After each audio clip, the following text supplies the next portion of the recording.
Good evening. आज बेटा बात करेंगे viscosity.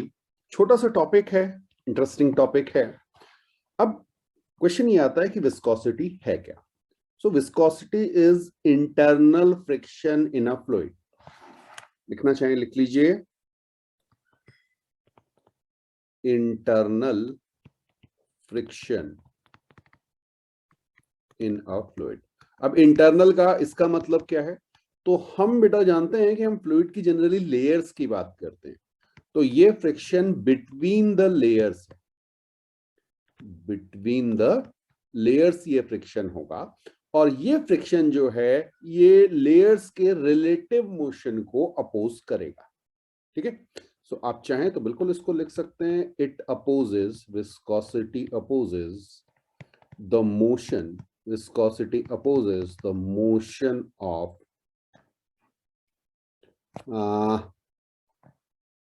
Layers. Actually relative motion लिखना चाहिए, रिलेटिव मोशन ऑफ लेयर्स। ठीक है, तो इसको समझने के लिए हम एक प्लेट एज्यूम कर लेते हैं। देखिएगा, एक ही हमने प्लेट एज्यूम की है। तो ये हमने दो प्लेट आपको दिखाई हैं। चलिए मैं इसको शेड भी दे देता हूं। इस तरह से हमारे पास दो प्लेट, हम लिख भी देते हैं प्लेट 1 एंड प्लेट 2। फाइन। और इसके बीच में हम एक फ्लूइड को इंसर्ट कर देंगे। तो ये मैंने आपको ब्लू कलर से फ्लूइड दिखा दिया। ये हमारा फ्लूइड है और ये विस्कस फ्लूइड है। प्लीज ध्यान रखिएगा, नॉन विस्कस नहीं है, विस्कस फ्लूइड है। ठीक, तो जो आपको लाइंस दिख रही हैं, आप इनको एक छोटी छोटी लेयर्स एज्यूम कर सकते हैं। इस तरह से फाइन आप थिन लेयर्स एज्यूम कर सकते हैं कि एक के ऊपर एक लेयर है फ्लूइड की। अब समझिएगा कॉन्सेप्ट को। मान लीजिए मैं इसको आगे की ओर पुश करूं, तो ऐसा तो होगा नहीं कि मेरी प्लेट आगे चले जाएगी, बाकी सब कुछ वहीं पे रहेगा। ठीक, तो ये धीरे धीरे करके लेयर्स जो हैं वो एक दूसरे पे स्लिप होने लगती है। जैसे अगर मैं आपको एक बाउंड्री दिखाऊं, ऊपर मैं कहूं लेयर 1 और नीचे मैं कहूं लेयर 2, तो लेयर 1 थोड़ी सी आगे जाएगी, लेयर 2 उसको रोकने की कोशिश करेगी। इस लेयर के बीच में, इन दो लेयर्स के बीच में जो फ्रिक्शन होगा वही आपका विस्कोसिटी कहलाएगा, और वो एक विस्कस फोर्स अप्लाई करेगा जो इसके रिलेटिव मोशन को अपोज करे। तो इसको समझने के लिए अगर हम एक पिक्चर देखें, जस्ट अ मोमेंट। तो यहां पे हमारे पास आप देख रहे हैं दो प्लेट्स हैं। इसे हमने कहा प्लेट 1, प्लेट सॉरी प्लेट 2 का ऊपर, तो प्लेट 2 यहां पे भी कह देते हैं। ठीक है, प्लेट 2 को हम स्टेशनरी रखेंगे। आप इसे भी मूव करा सकते हैं, बट अभी हम इसे स्टेशनरी रख रहे हैं संभलने के लिए। और आप देख रहे हैं ऊपर वाले पे आपने एक फोर्स एक्सर्ट किया है। ठीक है, इस फोर्स एक्सर्ट करने की वजह से, समझाने के लिए आपको ऐसा दिखाया है कि एक जो फाइन ये लेयर दिख रही है ना, थिन लेयर्स, ऐसे ऐसे छोटी छोटी पतली पतली लेयर्स हैं आपकी। यस, ये एक दूसरे के ऊपर स्लिप होने की कोशिश कर रही है। फाइन। तो दो केसेस दिखाए, एक आपको लो वेलोसिटी, एक आपको हाई वेलोसिटी। तो ऑब्वियसली जब आपकी वेलोसिटी ज्यादा होगी तो आपको फोर्स भी ज्यादा लगाना पड़ेगा। ठीक है, एक चीज का ध्यान रखिएगा, अगर यहां पर ये वेलोसिटी लेट से 0 स्टेशनरी हमने माना है और ऊपर वाली वेलोसिटी v है, तो आपकी जो वेलोसिटी में चेंज आता है वो ग्रेजुअल चेंज होता है। ये देखिए, ये आपको वेलोसिटी वेक्टर दिखाया गया है। एरो जो दिखाए गए हैं ये वेलोसिटी वेक्टर हैं। तो अगर मैं आपसे पूछूं कि बिल्कुल इसके मिड पॉइंट का वेलोसिटी क्या होगी, अगर मैं आपसे कहूं ये मेरे पास 0 है, ये मेरे पास लेट से 10 ले लेते हैं, थोड़ा सा easy of ease of calculation, 10 metre per second. ठीक है, तो मिड पॉइंट क्या आएगा? Mid point 5 metre per second. ये बात समझ में आई? यहां बड़ा आसान है, आप 10 प्लस 0 करके करेंगे, 10 माइनस 0 करके करेंगे, सबसे यही आएगा। अब लेकिन अगर मैंने इसको कुछ चेंज किया, क्या चेंज किया देखिएगा, मैंने आपसे कहा ये मेरी जा रही है 2 मीटर पर सेकेंड से, और ये मेरी जा रही है 10 मीटर पर सेकेंड से। ये बात समझ में आई आपको? अच्छा, अब जरा समझिए कि क्या होगा। भाई अब जो हम मिड पॉइंट की बात कर रहे हैं वो 2 से ज्यादा होगा और 10 से कम होगा, और होना क्या चाहिए 2 और 10 के बिल्कुल बीच में, 2 और 10 के बिल्कुल बीच में, हाँ या ना। तो आप इसे कह सकते हैं 10 प्लस 2/2 6 मीटर पर सेकंड। एक तो ये तरीका है, या दूसरा तरीका आप क्या कह सकते हैं कि सर हमारे पास लोअर पॉइंट पे जो हमारी वेलोसिटी है वो 2 मीटर पर सेकंड है, उसमें हम ऐड करेंगे ये जो डिस्टेंस है, ठीक, मान लीजिए ये डिस्टेंस आपने कहा ये डिस्टेंस L है, ये डिस्टेंस मिड पॉइंट है तो L/2 होगा। बहुत बढ़िया। आपने कहा sir V2 minus V1 upon L into L/2, ऐसा लिख सकते हैं, लिख सकते हैं। चलिए, और यहां पे मैंने क्या लिखा है इसको V1, ये V1 कर दिया, ठीक है। तो अब अगर आप देखेंगे L से L कैंसिल हो गया, यहां से आपका आ जाएगा V1 प्लस V2/2। अरे ये तो बड़ा आसान सा हो गया, V मिड पॉइंट। तो जो हम माइनस वाली बात कर रहे थे उससे ये बेटर हो गया। क्लियर है, माइनस वाले से तो ये बेटर आ गया ना। तो अब क्या करें भाई, 10 प्लस 2/2 इसे कर दो, कितना आ गया 10 प्लस 2/2 कितना आ गया 6 मीटर पर सेकंड, यही तो आ रहा है, ठीक है। क्लियर। अच्छा अब देखिए मैंने आपसे क्या कहा, मैंने कहा इधर जा रही है, ये -2 हो गई, और ये फॉरवर्ड में जा रही है 10 मीटर पर सेकंड से। अब आंसर क्या आएगा,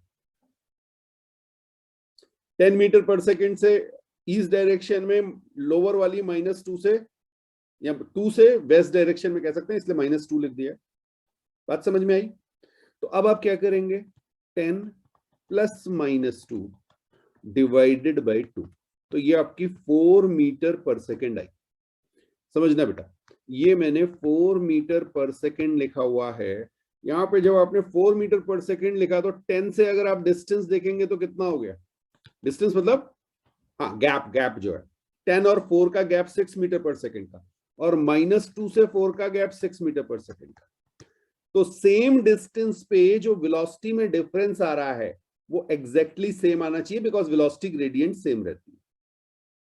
ये बात समझ में आई। तो अब मेरे ख्याल से क्लियर हो गया होगा। आप मिड पॉइंट के लिए सीधे सीधे फॉर्मूला लगाएंगे V1 plus V2/2, but with sign. अगर कोई वेलोसिटी अपोजिट है तो उसे माइनस ले लीजिएगा, ये आपकी V मिड पॉइंट हो गई, V मिड पॉइंट नोट कीजिए। तो इस कॉन्सेप्ट को अगर आप लैंग्वेज में लिखना चाहें तो एक छोटा सा लाइन लिख लीजिएगा, the flow speeds of intermediate, the flow speeds of intermediate layers of fluid increase uniformly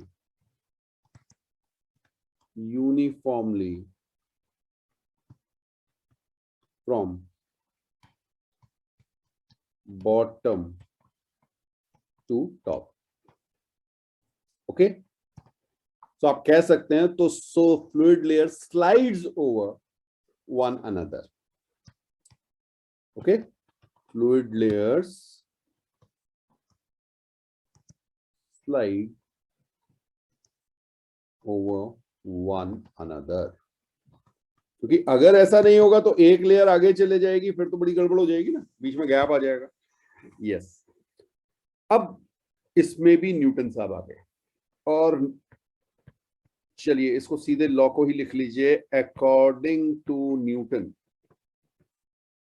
Newton साहब ने यहां, जैसे कि यहां भी फोर्स आएगा वहां न्यूटन साहब तो होंगे, ठीक है। तो न्यूटन साहब ने कहा कि ये जो विस्कस फोर्स लगता है, ये फोर्स एक तो आपके प्रोपोर्शनल होता है एरिया ऑफ प्लेट के, या एरिया ऑफ कांटेक्ट, ठीक है, या area of layers in contact, ये भी आप कह सकते हैं। तो हमने आपसे कहा न्यूटन के अकॉर्डिंग फोर्स, यहां पे आप चाहें तो लिख लीजिएगा viscous. Viscous force is proportional to area. यह है आपका एक्चुअल में area of layers in contact, या अगर आपके पास प्लेट वाला केस दिया हुआ है तो एरिया ऑफ प्लेट भी वही होगा, ठीक है। और दूसरा उन्होंने कहा कि भाई ये जो विस्कस फोर्स है ये वेलोसिटी ग्रेडियंट के भी प्रोपोर्शनल होता है। F viscous is proportional to DV by dy, delta v by delta y या dv by dy, that is velocity gradient, velocity gradient between layers, fine. तो जब आप इसे कंबाइन करते हैं तो जो आपका फॉर्मूला बनता है F viscous is equal to, proportionality constant आएगा या पहले ऐसे चले, ऐसे लिख लीजिए, proportional to A DV by DY. और यहां पे ध्यान रखिएगा प्रोपोर्शनैलिटी कांस्टेंट में लगा रहा हूं, अब मैं एफ वी लिख दे रहा हूं, ठीक है। यहां पे माइनस ईटा आता है बेटा, माइनस ईटा। माइनस साइन इसलिए दिखाया गया है क्योंकि आपकी जो रिलेटिव वेलोसिटी है ये फोर्स उसके अपोजिट है। आप चाहें तो बिल्कुल नोट कीजिए, negative sign indicates that viscous force is in opposite direction, is in opposite direction to relative motion of layers, ठीक है। जैसे फ्रिक्शन हमने पढ़ा था बिल्कुल वही कॉन्सेप्ट है, बस वहां पे सॉलिड का था, यहां पे बिटवीन लेयर्स है। और एक डिफरेंस और आगे आएगा। तो यहां से अगर मैं देखूं कि मेरे जो ये आपका ईटा आ रहा है बेटा, इसको मैं कैसे लिख सकता हूं, तो ये मैं लिखूंगा माइनस साइन एफ बाई ए, यहां पे डीवी बाई डी वाई, ठीक है। तो एफ बाई ए अगर आप देखें तो फोर्स कैसे लग रहा होगा,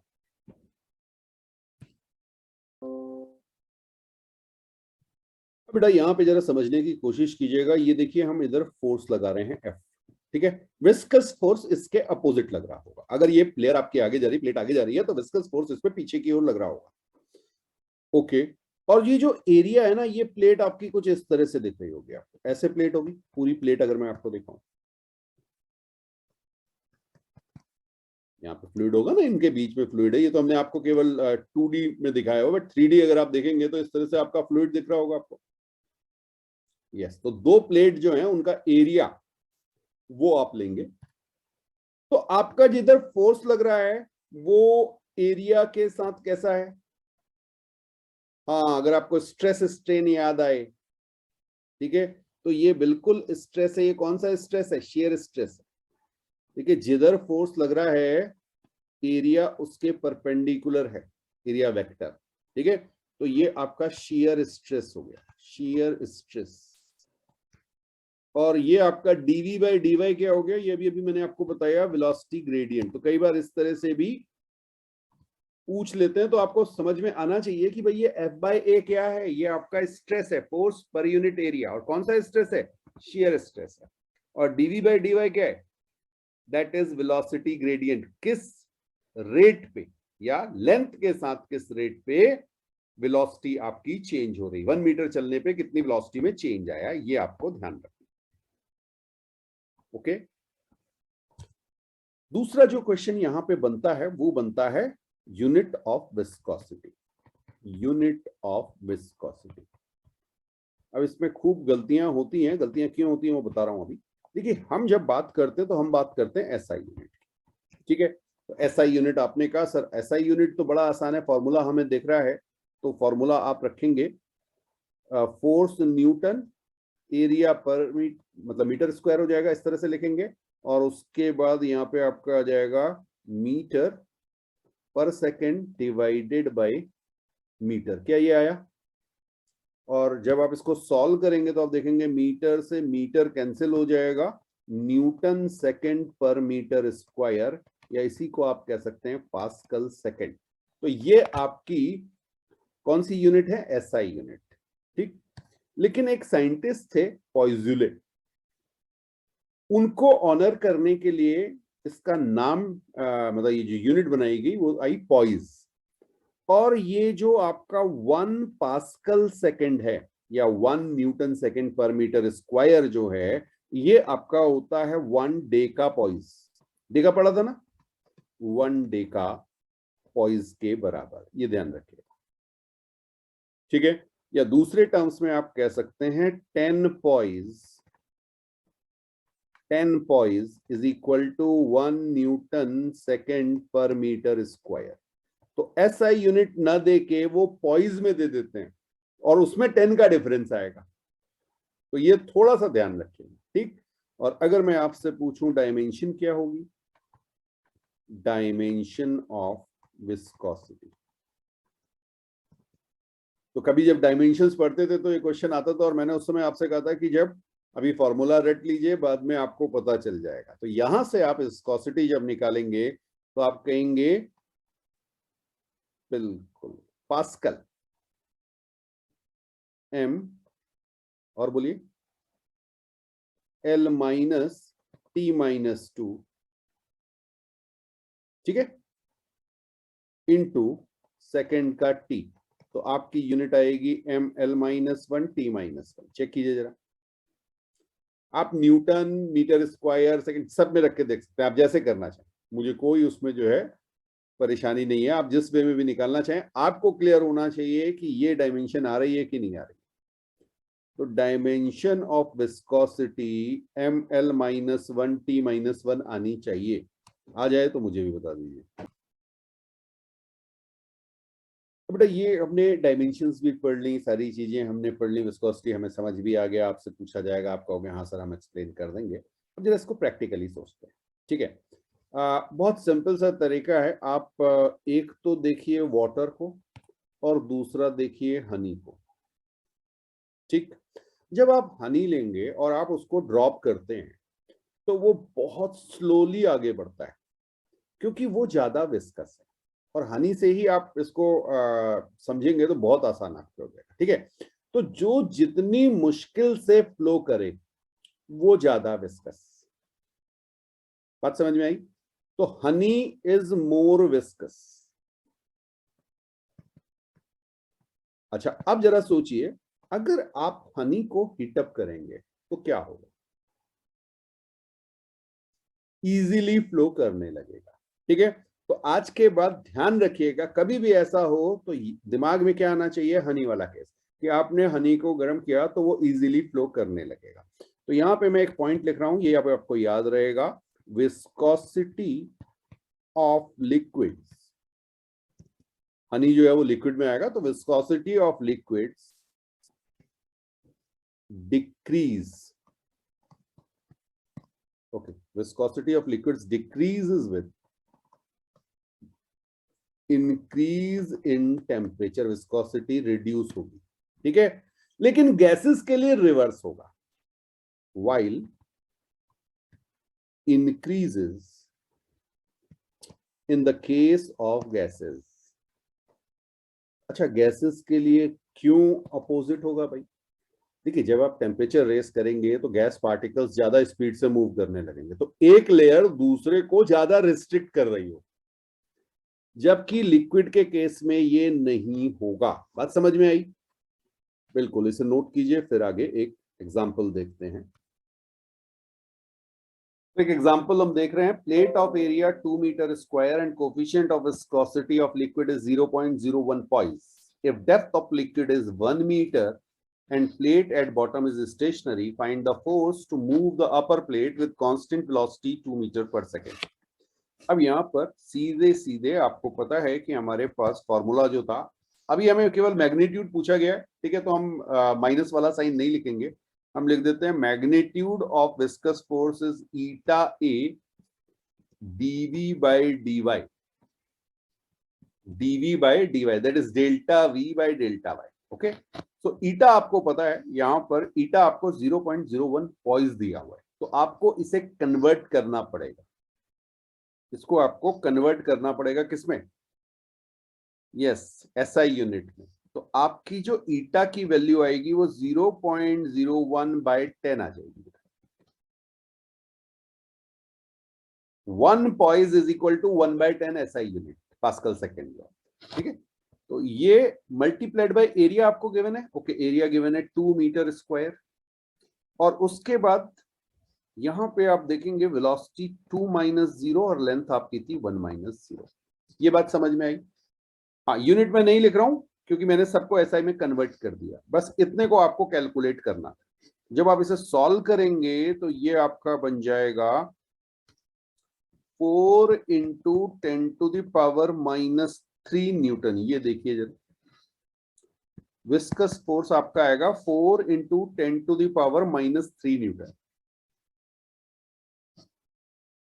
ओके, नोट कीजिए। अब बेटा बात करेंगे स्टोक्स लॉ की।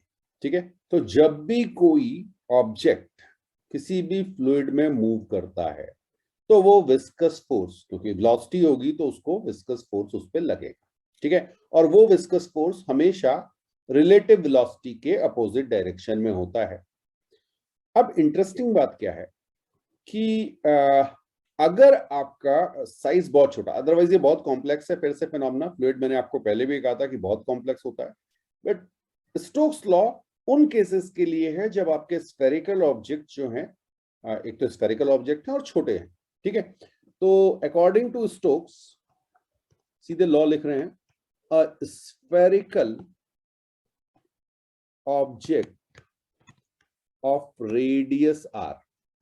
तो पहली चीज तो ये हमें किस पे लगाना है, स्फेरिकल ऑब्जेक्ट पे लगाना है, of radius R, moving with velocity v, moving with velocity v, experiences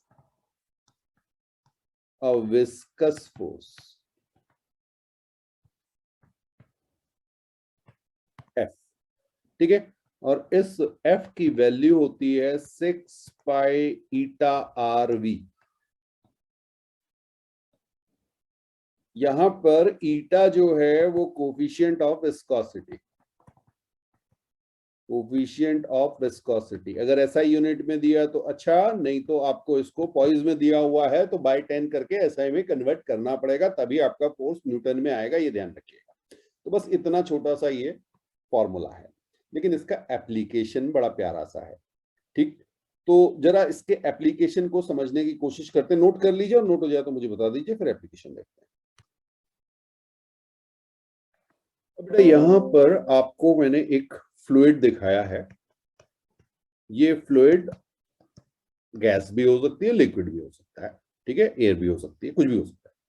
और एक आपको यहां पर ऑब्जेक्ट दिखाया गया है येलो कलर से, ये हमारा ऑब्जेक्ट रहा। ये स्फेरिकल लेना है क्योंकि अभी आपके उसमें इससे ज्यादा नहीं है, तो हमें स्फेरिकल ऑब्जेक्ट लेना है।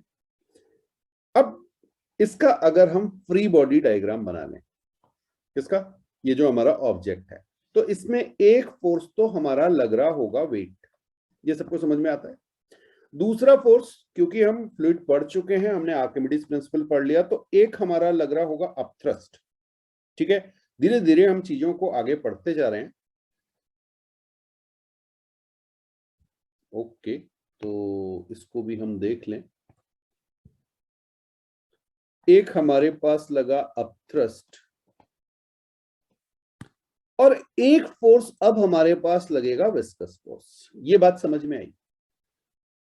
एक विस्कस फोर्स लगेगा, एक अपथ्रस्ट लगेगा, और एक वेट लगेगा। ठीक, अच्छा, शुरू में ऐसा हो सकता है कि आपका वेट ग्रेटर हो अपथ्रस्ट और विस्कस फोर्स से मिला के,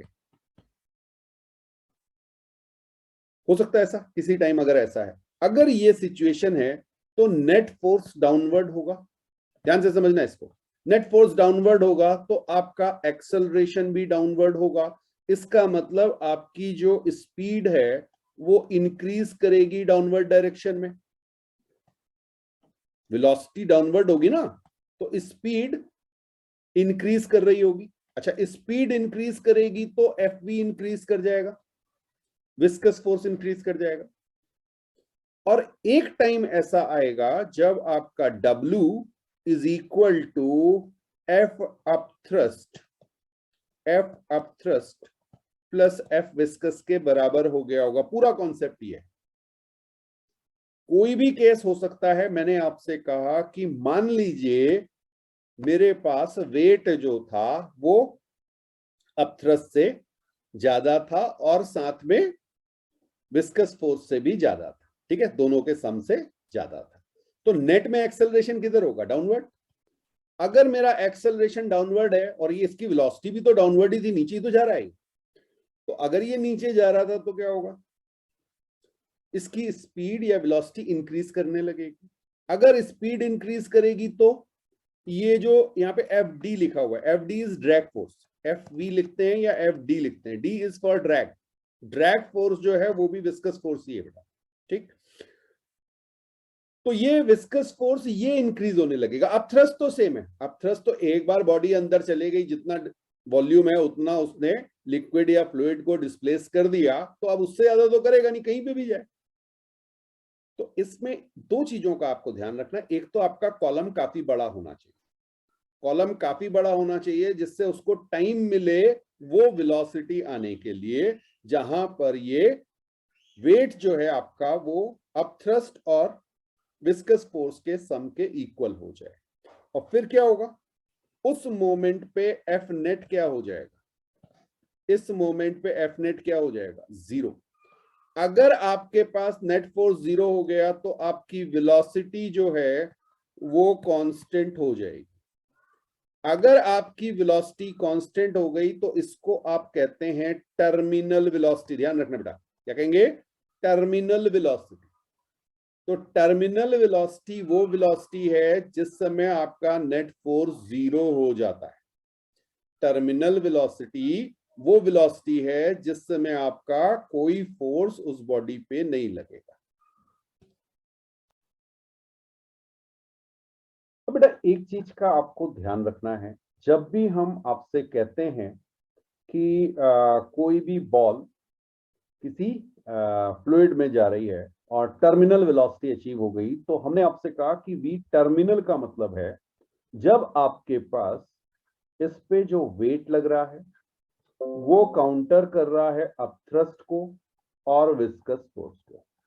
ठीक है, अब ये तो मैंने आपको एक बॉल का, इसमें एक एग्जांपल आप ले सकते हैं, एक या तीन एग्जांपल ले सकते हैं। पहला केस है आपका steel ball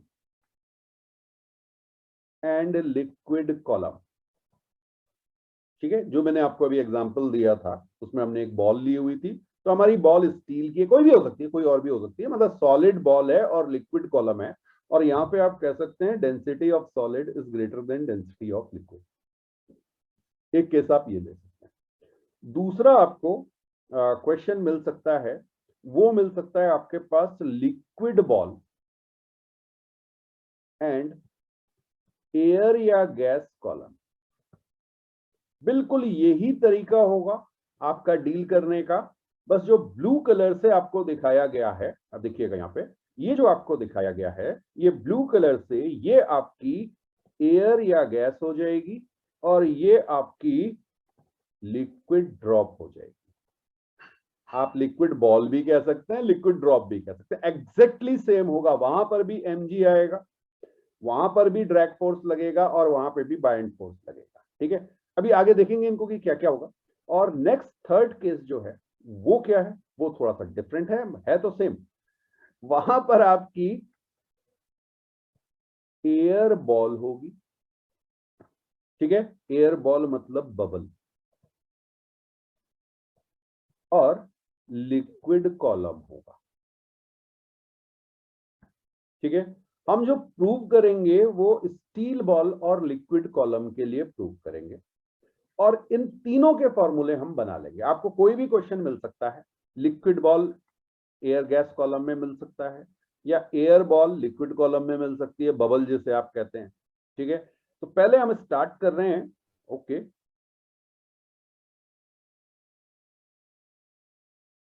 steel ball and liquid column लिख लीजिएगा, steel ball and liquid column. इसके लिए हम प्रूव करेंगे, एक फॉर्मूला डिराइव करेंगे और बाकी सब में वैल्यू चेंज करके उनको रख देंगे। अब बेटा इस केस को हम कंसीडर कर रहे हैं, यहां पर जो ब्लू कलर से हमें दिखाया है ये हमारा लिक्विड कॉलम हो गया। इस लिक्विड कॉलम में हमारे पास एक स्टील बॉल है, स्टील बॉल, ठीक है।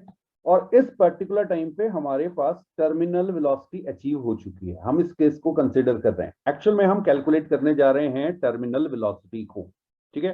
तो टर्मिनल वेलोसिटी जब भी आपसे पूछी जाए तो हमने आपसे अभी भी कहा कि टर्मिनल वेलोसिटी का मतलब होता है नेट फॉर जीरो। तो आपको कुछ नहीं करना है, आपको सिर्फ weight is equal to F upthrust plus F viscous, आप विस्कस लिखें या ड्रैग लिखें बात एक ही है, ठीक है। इन दोनों को इक्वेट कर देना है, ये आपकी क्या हो जाएगी, बिल्कुल सही बात आपने कहा कि सर ये हमारी जो है कंडीशन हो जाएगी कि इस समय हमारी वेलोसिटी जो है वो टर्मिनल वेलोसिटी। अब जरा देखते हैं, जब मैं वेट की बात करूंगा तो वेट क्योंकि स्फेरिकल बॉडी है तो मैं क्या कहूंगा 4/3πr³, ये हमारा वॉल्यूम हो गया, into density of solid, density of solid into g. ये बात समझ में आई, एम जी को volume into density into g. Density किसकी, सॉलिड की, क्योंकि मैं सॉलिड का वेट निकाल रहा हूं, बॉल का वेट निकाल रहा हूं।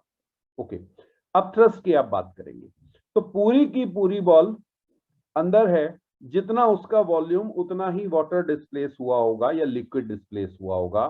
तो आप यहां पे कहेंगे 4/3πr³ रो लिक्विड इंटू जी, ये आपका अब थ्रस्ट आ गया, ठीक है। और विस्कस फोर्स के लिए आपको पता है एक ही फॉर्मूला है आपके पास, स्टोक्स लॉ वाला 6π∗r, लेकिन आपकी वेलोसिटी जो है वो वी टर्मिनल हो गई। तो बस आपको एक ये याद रखना है,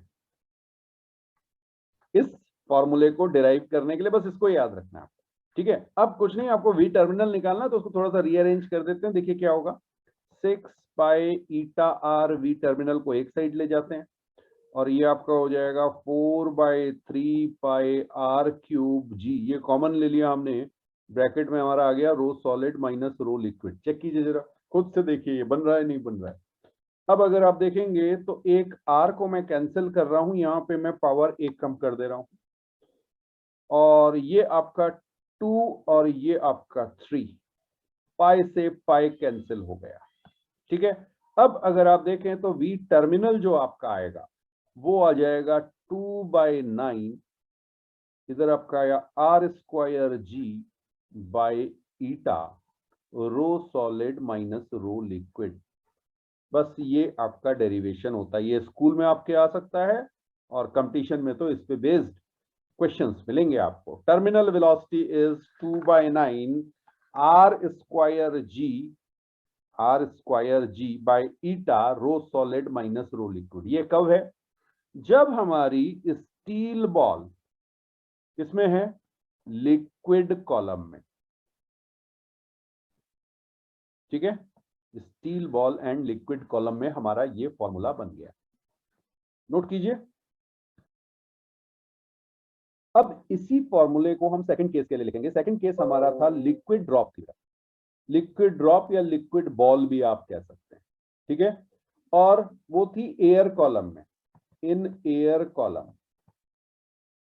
ये कहां पे आया, आपकी रेन ड्रॉप जो है वो एटमॉस्फेयर में, ये वाली चीज आ गई है, ठीक है। तो अब बाकी सब चीजें तो सेम रही, तो फॉर्मूला आपका V terminal is equal to क्या हो जाएगा, 2/9 ऐसे ही रहेगा। इस पे तो ना तो वाटर और ना एयर का कोई फर्क पड़ना है। रेडियस r², ये r किसका स्क्वायर है, लिक्विड ड्रॉप, ये लिक्विड ड्रॉप है आपकी, बात समझ में आई। चलिए इसको ब्लू कलर का बना देते हैं आप, ये ब्लू कलर की, ठीक है। और ये जा रही है डाउनवर्ड इसकी टर्मिनल स्पीड। तो यहां पे r², जी में भी कोई चेंज नहीं आएगा, ईटा ऐसा ही रहेगा, बस सॉलिड की जगह बॉल कैसी हो गई, लिक्विड, और लिक्विड की जगह कॉलम कैसा हो गया, एयर, खत्म। ये बना आपका formula V terminal of liquid drop in air column. Exactly same formula है, बस डेंसिटी चेंज हुई है। कोई और चेंज नहीं आएगा। तो 2/9 R square G by eta rho liquid minus rho air, ये आपका आ गया। ठीक है, और बिल्कुल इसी तरह से थर्ड वाला जो बचा आपके पास, थर्ड वाले में क्या था, एयर बबल। एयर बबल जो है वो आपका बॉल की तरह ट्रीट होगा इन लिक्विड कॉलम। हाँ, अब वाटर भी हो सकता है, कोई और लिक्विड भी हो सकता है। जैसे आपने अगर कभी देखा हो, जनरली आप ऑयल का अगर कंप्लीटली फिल्ड कंटेनर है, कोई ट्रांसपेरेंट वाली बॉटल्स आती है ना, यस, तो पेट बॉटल्स को उनको रिवर्स करके देखिए तो आपको बबल्स ऊपर जाते हुए दिखेंगे, वही कॉन्सेप्ट है। तो वो स्पीड V टर्मिनल अगर आपकी है तो वो कितनी होगी, 2/9। अब ध्यान रखिएगा बेटा, ये आपके पास फिर से जो आपका डायग्राम बनेगा वो कुछ इस तरह का बनेगा। ब्लू कलर से मैं आपको फ्लूइड दिखा रहा हूं। हाँ, कुछ इस तरह का डायग्राम बनेगा ये। और अब ध्यान रखिएगा, ये वेलोसिटी ऊपर जा रही होगी। ठीक है, हाँ, ये टर्मिनल वेलोसिटी, बबल तो ऊपर जाएगा ना, क्यों जाएगा वो अभी बता रहा हूं। देखिए यही फॉर्मूले से आएगा, 2/9 R square G by eta. R ये रेडियस है। ओके, अब आप लिखेंगे रो एयर, बॉल किसकी है, एयर की, माइनस रो लिक्विड। कुछ बात समझ में आई। अब इस केस में देखिएगा, रो एयर माइनस रो लिक्विड आपका नेगेटिव आएगा बेटा, ये वैल्यू नेगेटिव आएगी। तो जो वेलोसिटी आपने डाउनवर्ड मानी थी, इसीलिए ये वेलोसिटी किधर आ रही है, अपवर्ड डायरेक्शन में, बिकॉज ये बी टर्मिनल आपका नेगेटिव आ रहा है, इसलिए बबल ऊपर जाता है, बिकॉज उस पे अपथ्रस्ट जो है वो ज्यादा लगेगा, है ना। लिक्विड की डेंसिटी एयर से ज्यादा, तो अपथ्रस्ट ज्यादा लग जाएगा। तो इस तरह से आप इन्हें सॉल्व करते हैं।